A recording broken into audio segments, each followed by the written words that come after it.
নৌকা বানাইতেছি, আপনাদেরকে একটু দেখাই। এই হলো নৌকার কাঠ দিয়া বানাবো, নিচে প্লেন সিট দেবো, মানে চারপাশ টোটাল বডি হবে প্লেন সিটের, কাঠের সাথে ফিটিং হবে। এই পাশে দিলাম আমি 15 ইঞ্চি, মাঝখানে দিলাম 24 ইঞ্চি, আবার ওই পাশে 15 ইঞ্চি। মাঝখানটা একটু চড়া হয়, এটা সবাই জানেন, মাথাটা একটু চিকন হয়। এই আর প্লেন সিট 4.5 ফুট টোটাল আছে, ওই হিসেব করে আমি লাগামো। আর এই কাঠের সাথে যেটা ফিটিং করবো সেটা হলো টোক জলি। টোক জলি আমার কাঠ হলো 1 ইঞ্চি, আমি টোক জলি উপরে যেটা দিব, উপরে ওইটা, অর্থাৎ এটা উপরে একটা নিচে একটা হবে। উপরেরটার মধ্যে দিব হলো আপনার 3 ইঞ্চি, আর নিচের যেটা দিব মানে পানির নিচে যেটা থাকবে ওইটাতে দেবো আমি এই আপনার কত আধা ইঞ্চি, ঠিক আছে। এইগুলা এই কাঠ কিন্তু ভিতরে থাকবে, প্লেন সিট বাইরে থাকবে। কাঠ বডির ভিতরে, মানে টোটাল যে বডিটা ওটার ভিতরে থাকবে কাঠ, হ্যাঁ, আর বাইরে হবে প্লেন সিট, ঠিক আছে। আমি বানাই শেষ করার পরে আপনাদেরকে ধাপ টু ধাপ আমি দেখাবো জিনিসটা কেমন হইলো। হ্যাঁ, আপনারা চাইলে বানাইতে পারেন, খরচ একেবারে কম, লো বাজেট। বাজারে কাঠের নৌকা কিনতে গেছি, 2 জনের একটা, মানে 2 জন বসতে পারবে এমন কাঠের নৌকা চাইতেছে 12,000 টাকা। মানে এখন ভাই এই সিন্ডিকেট কথা বোঝেন না। অথচ আমি 4 জনের একটা নৌকা কিনছি কাঠের, ওটার প্রাইস পড়ছে 2800 টাকা, টোটাল ধূপ টুপ কেরাসি তেল সেল সহ 3000 টাকা পড়ছে। আর এখন সেই 3000 টাকার নৌকা চাইতেছে 15,000 টাকা। এবার বুঝেন, তা আমি বললাম ধুর গোষ্ঠী কিলে একটা নিজেই বানাই ফেলবো, কারণ আমার কাছে সিস্টেম আছে। তো এখন কাঠটার তো আগের আছে, ঘরে ছিল আদল। আর প্লেন সিটটা আনলাম হলো আজকে 170 টাকা পড়ছে। প্লেন সিট 4.5 ফুট, 4.5 ফুট পাই না, অনেক খোঁজাখুঁজির পরে পাইলাম 170 টাকা করে রাখছে ফিট। তাহলে এবারে যে কয় টাকা লাগছে আর কি, এত বেশি খরচ হয় না আমার, প্রায় মনে হয় 1800 টাকার মতো, সম্ভবত 1700-1800 টাকার মতো পড়ছে। ওই 10 ফুটই টিন প্লেন সিট, ঠিক আছে, লম্বায় 10 ফুট আর কি, পাশে 4.5 ফুট। চাইলে আপনারা ইউজ করবেন এভাবে। এই ধরনের নৌকাগুলা অনেক বছর লাস্টিং করে, যেহেতু এখানে কোনো ধরনের নাই, মরিচা টরিচা ধরার চান্স থাকবে না। পানিতে যে কদিন ইউজ করবেন, পরে উঠে রং টং লাগাই ভালাই রাখলে আবার আগামী বছর ইউজ করতে পারবেন। এই তো আমি বানাই নিই, পরে আপনাদেরকে আপডেট দিব আর কি। তো এইটা হলো যেটা একটু আগে দেখালাম, সেটা হলো এই সিঙ্গেলটা, এটা হলো ডাবলটা। এই মানে এটা হলো আমরা নিচে বসমু যেটাতে, এটাতে কাঠ বেশি করে মারা হয়েছে, প্রতি 13-14 ইঞ্চি পর পরে একটা কাঠ মারা দিয়েছি, এটার উপরে তক্তা ফালাই দিন, ঠিক আছে। আর ওইটা উপরের অংশ, ওইটাতে তো আমরা বেশি কিছুর দরকার নেই, শুধু মাঝখানে একটা ঢাসা দিছি। চাইলে মাঝখানের ঢাসা আমরা খুলেও ফেলতে পারি, মাঝখানের ঢাসার আমাদের কোনো প্রয়োজন নেই। তারপরও দিলাম জাস্ট এটার আমরা বডি ফিটিং করার জন্য, নাহলে তো মাঝখানের জিনিসটা সুন্দর হয় না, অর্থাৎ যে রাউন্ডটা ঠিক মতো হয় না, এই জন্য মাঝখানে ঢাসা দেওয়া, ঠিক আছে। তো আমি কমপ্লিট করি আস্তে আস্তে, তারপরে দেখাবো কিভাবে করলাম। এই যে দর্শক, এখন এই অবস্থায় আছে।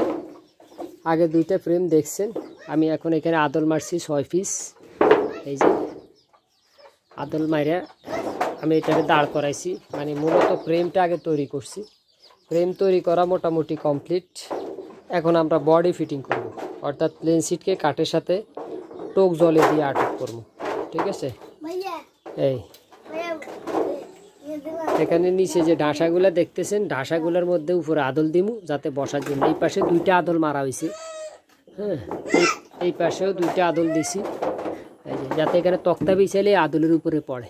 এই পাশে কিন্তু প্লেন সিট থাকবে, তো আদল যদি কম থাকে তক্তা বিছাইতে পারবো না, এই জন্য এখানে ডাবল দেওয়া। এই তো দর্শক দেখতেছেন, আমি অলরেডি এক পাশে প্লেন সিট ফিটিং করে ফেলছি। এই যে যেহেতু আমি একা মানুষ, ভিডিও করতে গেলে বাতিজের সঙ্গে আছে, ও ধরতে হয়, এই জন্য এই পাশে যা টোক জলে দিছি, কিন্তু নিচে দিই নাই, দেখেন নিচে একদম প্লেন, জাস্ট উপরে টোক জলে দিয়ে আটক করছি। নিচে কিন্তু এভাবেই থাকবো, কোনো টোক জলে দিব না, দিলেও 1/2 ইঞ্চি দিতে পারি, সেটা যদি প্রয়োজন হয়, তবে না দেওয়ার সম্ভাবনা বেশি, যেহেতু আমার পুরো বডির উপরেই প্রেশার পড়বো। আমাদের শরীরে যে ওজন, এটা এই নিচের বডির উপরে প্রেশার পড়বে, প্লেন সিটে কোনো প্রেশার পড়বো না, ঠিক আছে। এই জন্য নিচে জলে দিতে গেলে অনেক সময় লিক টিক হবে, প্রবলেম হইতে পারে। এই জন্য জাস্ট উপরের পাটটা আমি আটক করে দেবো, যে উপরের পাটটা আটক করে দেবো, চারিপাশে এভাবে উঠিয়ে দেবো, শেষ। আমি উঠাই। তো দর্শক, আমার নৌকা অলরেডি রেডি। আমি একটু ঘুরে ঘুরে দেখাই। জাস্ট প্লেন সিটরে ব্যাকা করে এই জায়গা আমি কোনো কাটি নেই, এই যে দেখেন এখানে গ্যাপ, এই যে প্লেন সিটরে এভাবে ব্যাকা করে এই জায়গায় দিয়ে দিছি। বসার লাগে এখানে সিট দিলাম, আবার ওই পাশে একটা তক্তা দিছি।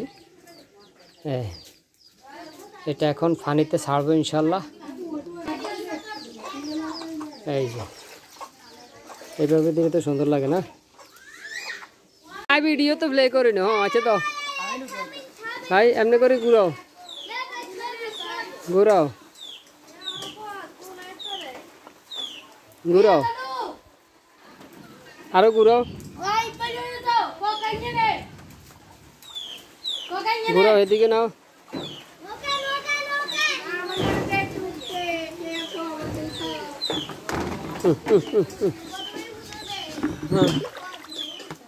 এই হলো কুখ্যাত নৌকা। সাই সামনেরটা একটু দেখাই দেখি। এই সরো সরো, এই হলো সামনে। এখন পাবলিক উঠবো। কি লোড লয় কি বুঝো? হ্যাঁ, খাড়া খাড়া খাড়া, এদি এদি বাড়ি খেবো বাড়ি খেবো। এটা প্লেন সিট।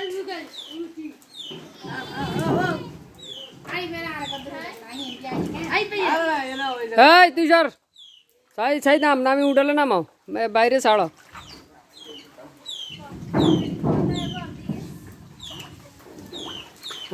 বাইরে নামাও বাইরে নামাও, আস্তে আস্তে করে নাও নাও, তাই নাও নাও।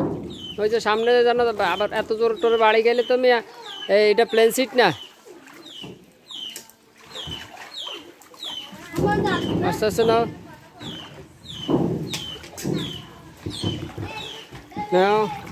এই হলো পিছনের স্টাইল। হ্যাঁ সাই সাই সাই, দর্শকরা দেখা, এখানে বড়ি জলে মেরে দিছি। ধরো এই যে পাঁচটা, আর ভিতরে তো আমরা পুরাটাই কাঠের ফ্রেম দেখাইলাম, দুইটা ফ্রেমের উপরে এই বডি নির্মাণ করে বডির চারিপাশে আমরা আপনার ইয়ে দিয়ে দিছি। দেখি উঠো, বিসমিল্লাহ উঠে উঠো, আমি তো